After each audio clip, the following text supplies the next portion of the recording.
Welcome back to our adventure hiking the historic Angles Way in Suffolk and Norfolk. In this episode we will show you our journey to find a wild camp spot, and you will see that David found love again. As you've already seen in part 1, we nearly drowned in the torrential rain in the Colton marshes. David found a tooth that we asked you, the audience, what it would have been from, and Dale and David got confused over the history of the famous King St Edmund. Now I can't work out if that means that St Edmund was buried in the fen. What do you reckon, David? His body was moved several times. Welcome to History Hikes. I'm Dale. Born in the 80s and a history nerd, I had this idea. Why not create videos combining history and outdoor adventure through hiking and camping, leaving technology behind to enjoy the scenery, and if I'm honest, to get more steps in. I roped in my son Parker, initially to get him outside, but soon realised he can get in all the tight spaces. Well, I can't. Oh, and this is my childhood friend David. He is the adventurous, brave one.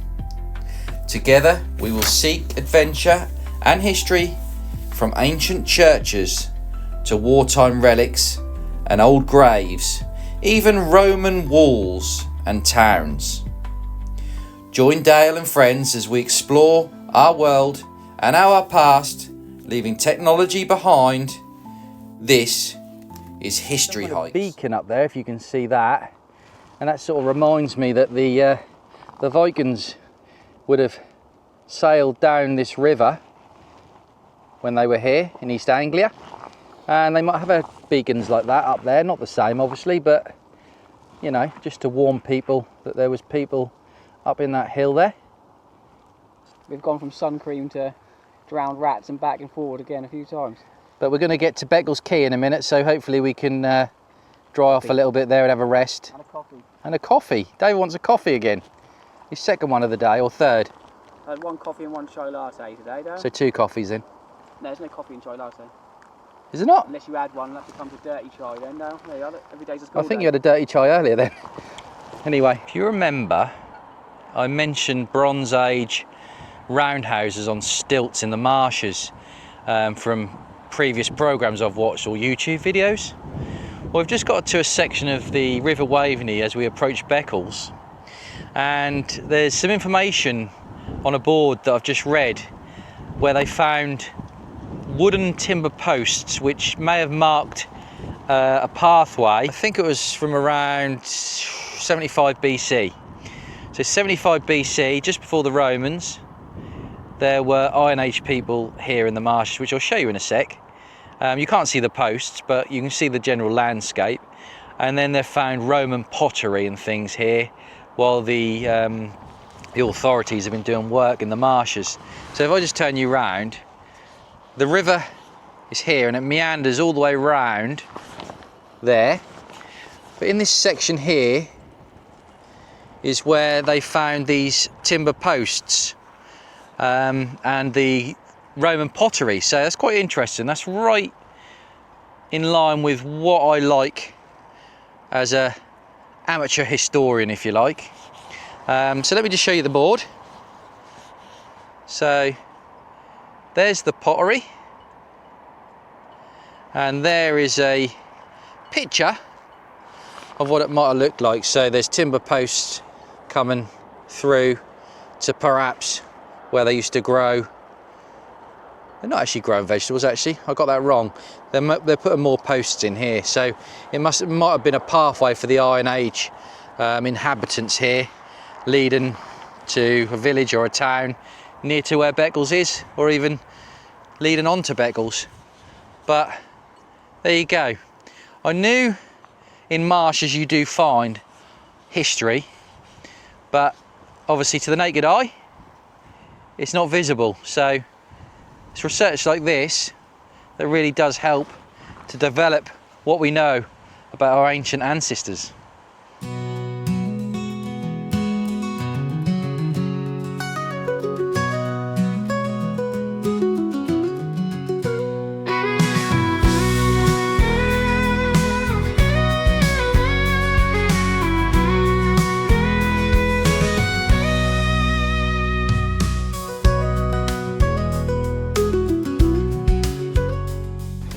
buildings.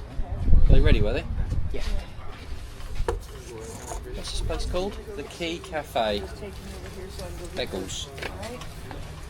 Quay Cafe Beccles.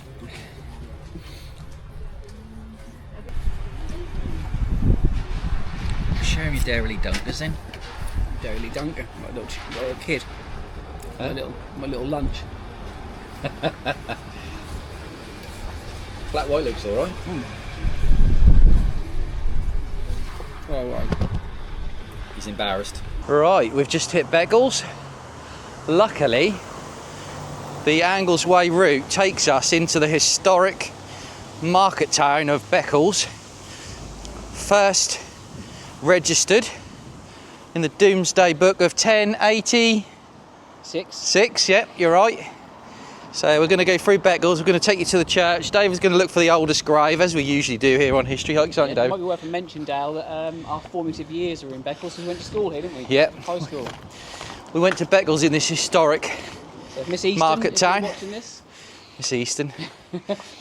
Who else did we have? Mr. Duckett? No, he was Gislin. Oh, he's Gislin. Oh, never mind. Anyway, enough about school. Just walking up Northgate, or towards Northgate, to the square, which would have been the old market square. And the buildings, well, they've been renovated, but it's a bit like walking up a medieval street. The buildings are right on the pavement here. There's different scores leading down to the river, which we're following as part of Angles Way. Remember we mentioned scores before in one of our early videos in Lowestoft?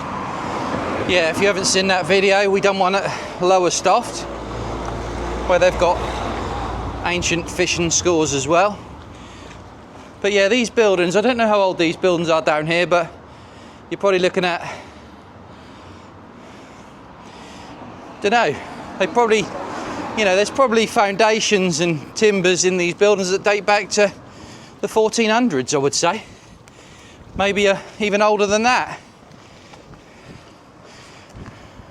Just look up and you will find history anywhere you go, ladies and gents. Number 2. So there's the old market square, just there with the buses.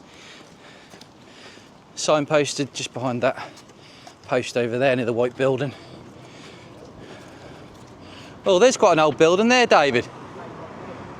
Huh? Grade 1 building.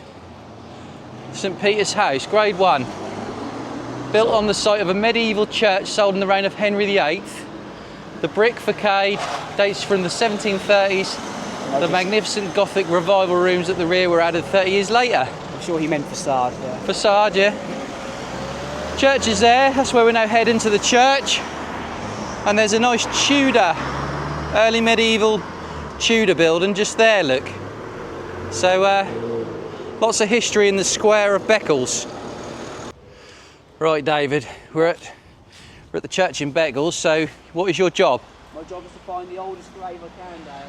Find the oldest grave you can. No Parker to defeat me this time either. No, 1710 you got to beat. Right, so we'll go and find out what the church is called and what dates back to. There's a sign here, so let's have a look. St Michael the Archangel Beccles Church. It's quite a impending structure, or two structures. You've got the main tower there, and then you've got this massive, well, I'm no expert, but I'm going to call it a gable end. There's a lot of broken headstones over here which look quite old. 1792 I can see on that one straight away. Don't know if that he was born or died in 1792. But there's quite a lot of respect being paid by council here at Beccles for the broken headstones. They're not just getting chucked straight out. This is the priest's door. It says on there, priest's door. While the priest's door is fairly self-explanatory, the impending bell tower deserves some context. Built in the 1500s under the direction of the monks of Bury St Edmunds, it weighs some 3,000 tonnes. It was intended to have a steeple and spire. I think he's got a chance in this graveyard of beating 1710 as the oldest grave we've found here on History Hike so far. But this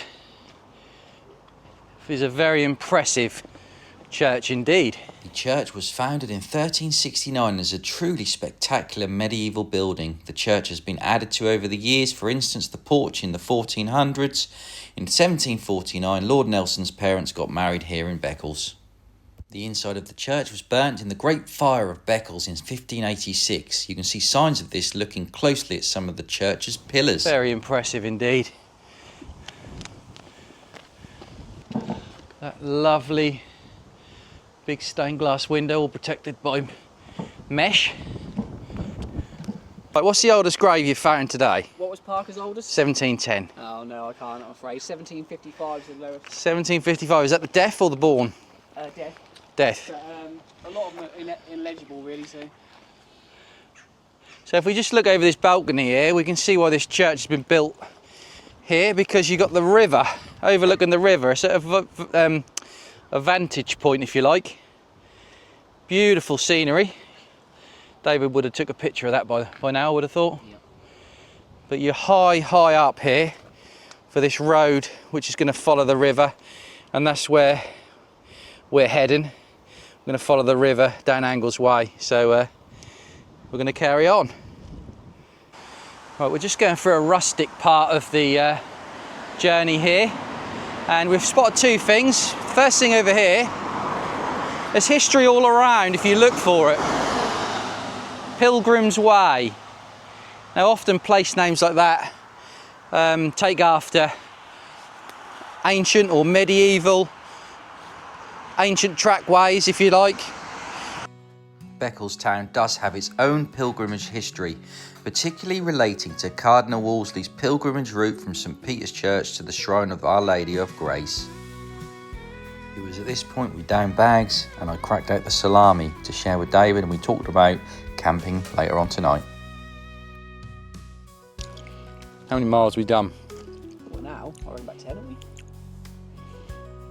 I'm going to put an estimate of 9.3 in. 11:05. Really? Yeah. 11 miles.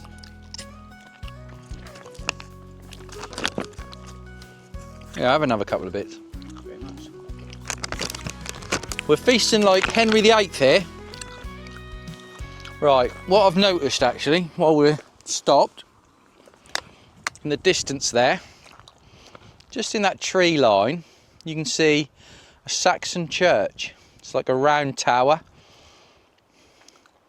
So it's characteristics of a Saxon church, probably dating from, I don't know, 900, 1000, 1100, something like that. So history all around, even when we're walking down a track as remote as this. But it's beautiful now. Well, check all your pastrami out. Do you need the gastric thrust? Healthy eating. David's picking blackberries. What you got there, David? Nice handful of them, Dale. Oh, they Energy. are nice. Yeah, they're nice off the bush. Straight down the hatch. They're not very big, these ones, but No, but they're quite sweet. look at them. Beautiful. In this case, the juice is worth the squeeze. Right, David's just had a good idea. He's just spotted something. What have you spotted in the distance? Well, I didn't realise until we got right here, but we're actually turned up to one of my favourite places ever, Geldeston. Geldeston Locks, just across this field. We're going to walk past all these cows, as Dale will show you. Yeah. And then What we're we're at gonna the do? pub and the river, and we're going to have a pint. We're going to have a pint. Bloody pint. We're going off track. We should be going that way, but we're going to go But for the sake of a 5-minute detour. that way. Yeah. Yeah, so that's, you definitely think it's that way we've got to go. Yeah, that's what the sign looks like. But yeah, we'll go for a pint. We're on a holiday. Geldeston pub ahead. They do a nice orange beer in there, I think. Quite friendly cows. Look, he's licking me. Oh, licking my leg. Oh, he's licking my privates. No. No. Right, there's another one coming over now. You don't normally let you have this much fun. No, no. They're quite friendly cows. That one likes you. Yeah, you keep coming back for more, don't you? Come on, then. He's eating my... Don't eat my bloody... Right, let's go. We're going for a pint now, guys, sorry. Yeah, see you later. They keep trying to eat us. That one wouldn't leave David alone. David, walk to me. Walk to me. Here he comes. He's coming. Parker would be running by now. He'd be like... He likes you. He's after your bag. Yeah. He will bite it, by the way. Yeah. Here we go.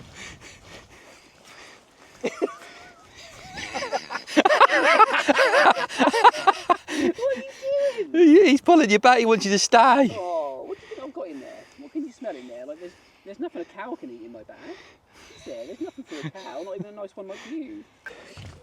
Heading to the Locks Inn, otherwise known as Geldeston Locks.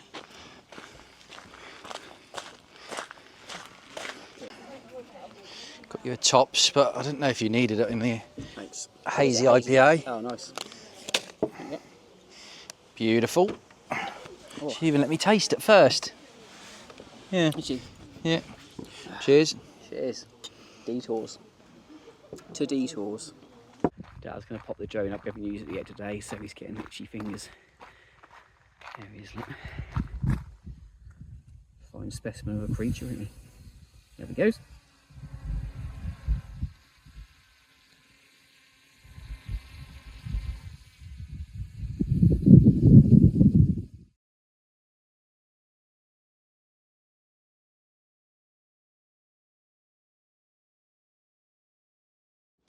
Nice Jersey cow here, look. There she is, little Jersey cow. She's a bit nervous, that one. This one's coming over. Hello. Hello. Good boy or girl. Oh. David loves the cows. This one's eating my backpack again. Get off my backpack. Come on. Get off. Get off. Right, let's get out of this field before I wreck my... much attention for you, have you, Dale? Wrecking my backpack. Right, we're now heading for the camp spot. We don't know where it's going to be yet, but it's that time of the day where we need to start looking for a spot. So we're going to head towards that direction where the tree line is over there, and hopefully we'll find somewhere nice and flat, dry, to camp for the night. So time is, what is the time, David? It is 6:40. 6:40, so 7:30 at the latest we should have a spot. So we'll video when we get there and we start setting up and cooking and all that lovely stuff. This is probably the roughest part we've been through so far on Angles Way, but the signpost said Angles Way, so this is the way we're going. We are going through the corn corridor, as I like to call this. Corn corridor. Let's have a look back. Look at that. Chili corn carne. Where will it lead? Hopefully back on a Well, it leads to a bit of a decent track. Oh, another stile. this one called Harry. Just a short route through the farmer's field then.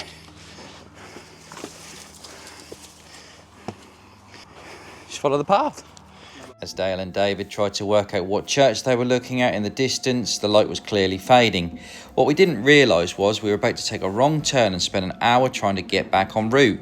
After much deliberation and panic, we decided to set up a wild camp in a nice little nook overlooking a water feature in the Mettingham Bungay area. Panic over, time to relax and feed David. Right, we've found a spot here which we're going to camp. David's already putting his tent up and I'm going to put mine up, so we're going to settle. So let's get the tent set up.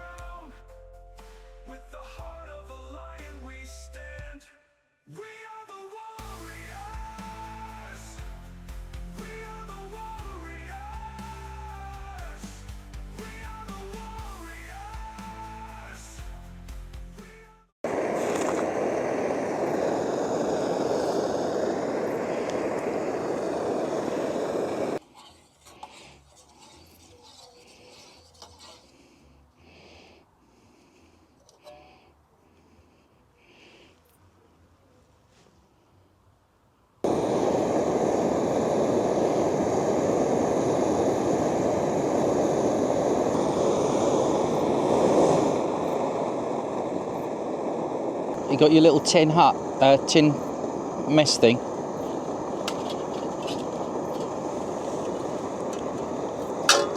SUV. What are you putting in with this? Some like captain chicken bites. Oh, nice.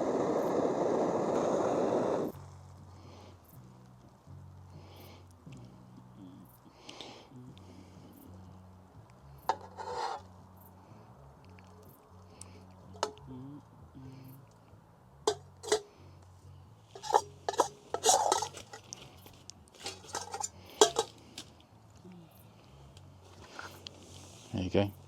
Just let them sit for a little while. Done, is it? Yeah, I mean, they're boiling hot, so just let them sit for a while and they'll still cook. Beautiful dial, thank you. My darling, you're a good boy to me. I know. I've also got noodles. But I've got some chorizo as well.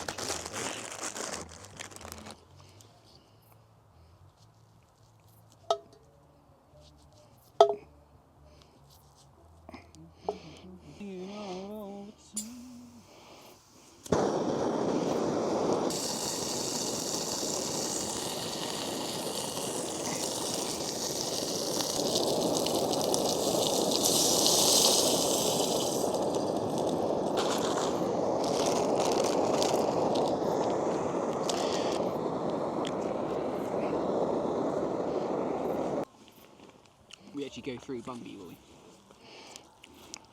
I don't know, mate. Just play it by ear. Right. I've got noodles and chorizo in my dinner. David's at his. Done his first, and like a good mate. Yeah, you did mine first. Let's just I just realised that. let's have a taste. Taste test. Look at these. Oh, beautiful.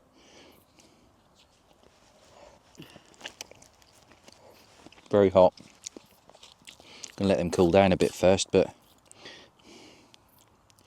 beautiful noodles and chorizo. I'm going to enjoy that while I turn the camera off. How's your little setup over there, Dave? How's your little setup? It's alright, isn't it? Yeah. You should want hot chocolate. Huh? You should want hot chocolate. No, I can't be bothered to make it. Oh. Right, it's been a long old day. David's in his tent. I'm in my tent. So we're going to go to sleep. We're full of food and we're content. So hopefully we have a good night. And we'll see you for day 2 tomorrow. Peace out. We hope you enjoyed part 2 of our adventure along Angles Way. Join us in part 3 where we wake up here in our wild camp spot. We taste the best chai latte in Norfolk and Suffolk. We meet some wild camper bikers and Dale has a real struggle.